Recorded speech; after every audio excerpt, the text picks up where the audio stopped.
Hey everybody, this is my thoughts on Brawlout. This is a fighting game by Angry Mob Games that was released for PC, Nintendo Switch, PlayStation 4, and Xbox One.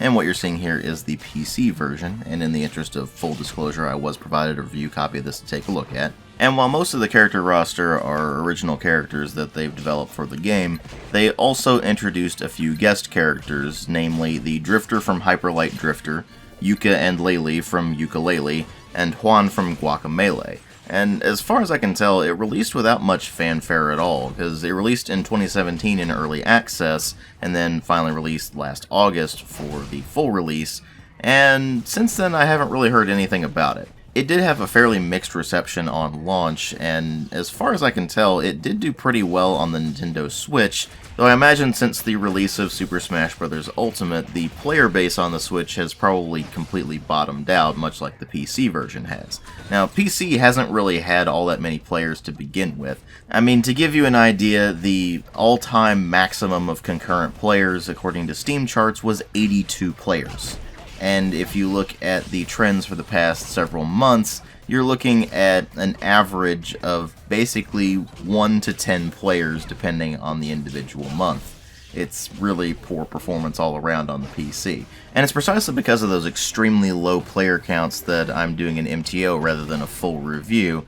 Because unlike in the case of, say, Super Smash Bros., where I have been able to play that with other people over the years, I just haven't been able to play Brawlout with anybody, because nobody I know has it, and it's not like I can jump online to play against anybody because, again, basically nobody's playing it anymore. But what I can talk about is the single player, so that's exactly what I'm going to do. But before I get to that, let me go ahead and go over the presentation briefly here.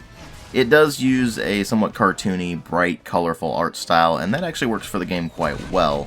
And it also does help that the visuals themselves are generally quite well done. It's got some nice smooth animations, the modeling quality is quite good, and even though the texture quality is not the greatest, it doesn't really need to be given the art style. But one aspect of the visuals that isn't down to art style and that it desperately needs is a sense of impact behind all of the animations and all of the attacks and such, which you simply don't get from the visuals. You see, in, for example, Super Smash Bros., whenever anybody hits somebody with a more powerful attack, you'll see that the screen will shake. You'll see some pretty hefty impact effects, and it really does give a sense of weight and just power to the combat.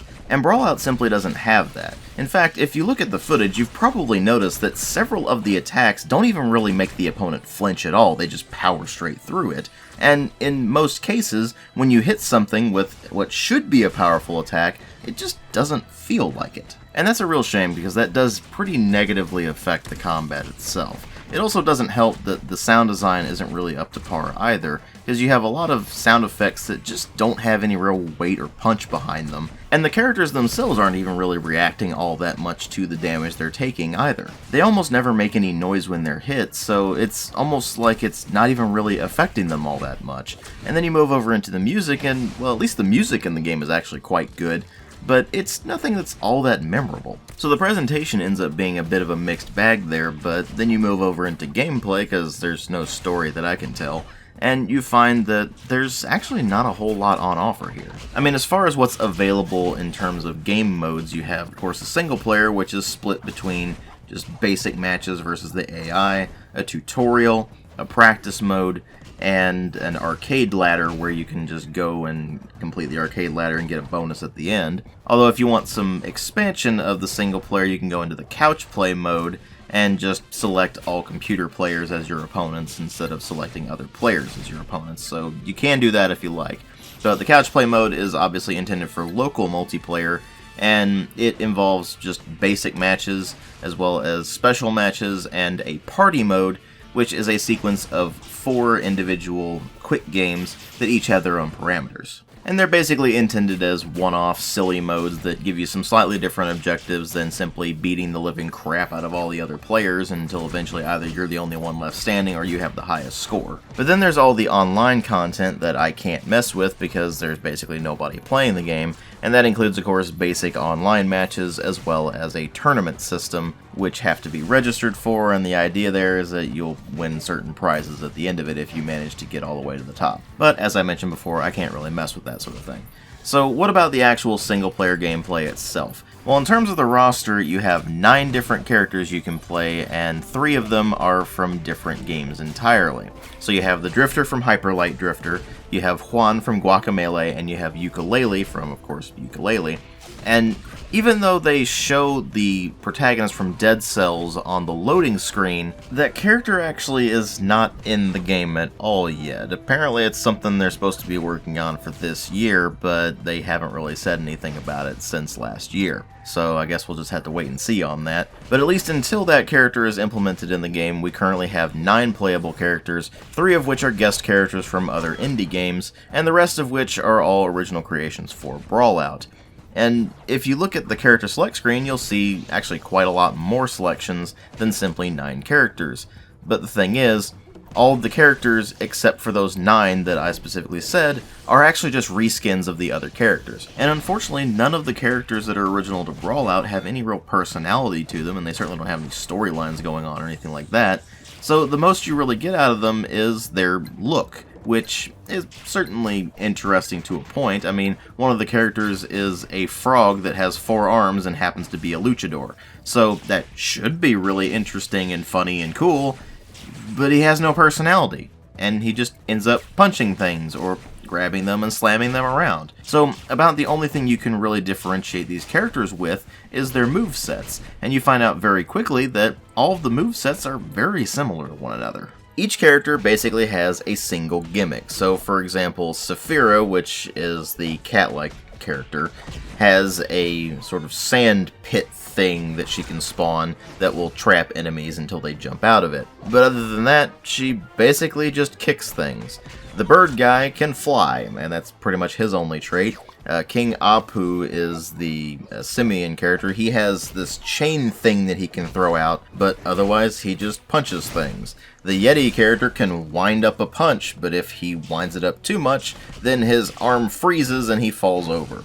So that's his gimmick. The Frog Luchador character obviously has his tongue, and perhaps most interesting out of all of them is the Hedgehog who can zap things with lightning. And aside from them, there are 3 guest characters, each of which has abilities based on their abilities in their respective games. So automatically, they're more interesting than the rest of the roster, because the rest of the roster is ultimately just pretty basic. And if you manage to unlock the additional skins, then sure, they'll look different, but they'll function identically to their base counterpart.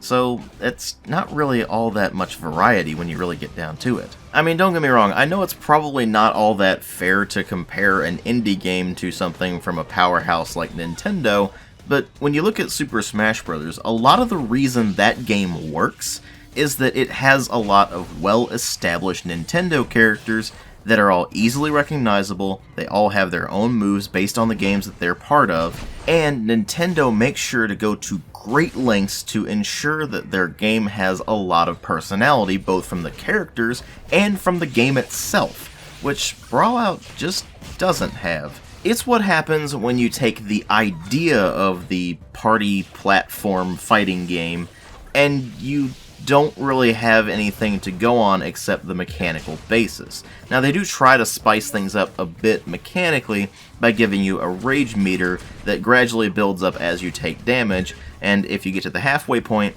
you can press both shoulder buttons in order to trigger a combo breaker, and if you fill it all the way up, you can press both buttons to trigger Rage Mode, which heavily increases the knockback of all of your hits, so it becomes much easier to knock enemies off the stage. But that's basically all it brings to the table.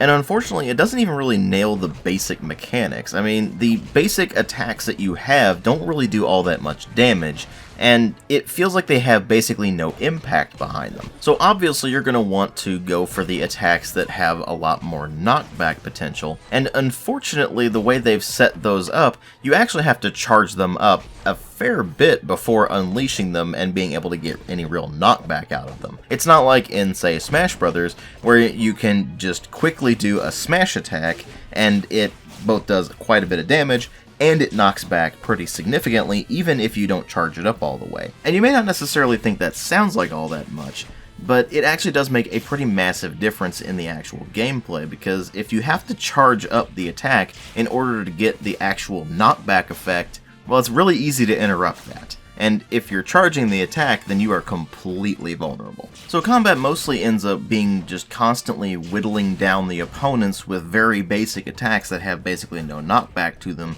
until eventually you either get the ability to use your rage meter to get the extra knockback effect that provides, or until you've simply done so much damage to that enemy that even the lighter hits will produce a huge amount of knockback on them. This all ultimately contributes to a combat system that just feels really spammy when you get down to it, and it just ends up getting pretty tedious after a while. And the fact that there are really only 9 playable characters is basically just the final nail in the coffin here, because I mean, even the original Super Smash Bros. On Nintendo 64 at least had 12 characters. And more importantly, unlike in Brawlout, where all of the characters really play very similarly to one another, the characters in Super Smash Bros. Each have their own individual playstyles and definitely feel very distinct. And unfortunately, that's an issue that severely haunts Brawlout no matter what you end up doing. Because even if you go in there and you unlock all of the different skins for the characters, they're just that. They're only skins, and some of them are even locked behind loot boxes, because this game's equivalent of loot boxes is piñatas, and while you do get them from simply playing the game, at this point, loot boxes are just positively toxic. And unfortunately, this does the freemium thing of throwing not only skins into loot boxes, but it also throws emblems and other things like that into the loot boxes, so the higher chances are that you'll earn the stuff that you don't want anything to do with than the skins that you're actually interested in. And that just ends up being the icing on the cake. So what you end up having with Brawlout is a game that definitely tries to do what, say, Super Smash Bros. Does, but it just doesn't do it as well, and you end up with some freemium-style business practices in a $20 indie game. And unfortunately, that indie game just doesn't really have the personality or charm or even the mechanical depth needed to actually propel it beyond that. So ultimately, I just can't bring myself to recommend Brawlout. Maybe they'll patch it later on down the line, improve the mechanics, add more characters, give it a bit more personality, but given it's in its post-launch support phase and there's almost no player base on PC at all, I can't really expect that things will change all that much for PC. Maybe we'll see a bit more development of the console versions, but let's face it, the Nintendo Switch has Super Smash Bros. Ultimate, and I think more people would just end up getting that than playing Brawlout. Thanks for watching. I'll see you all in later videos.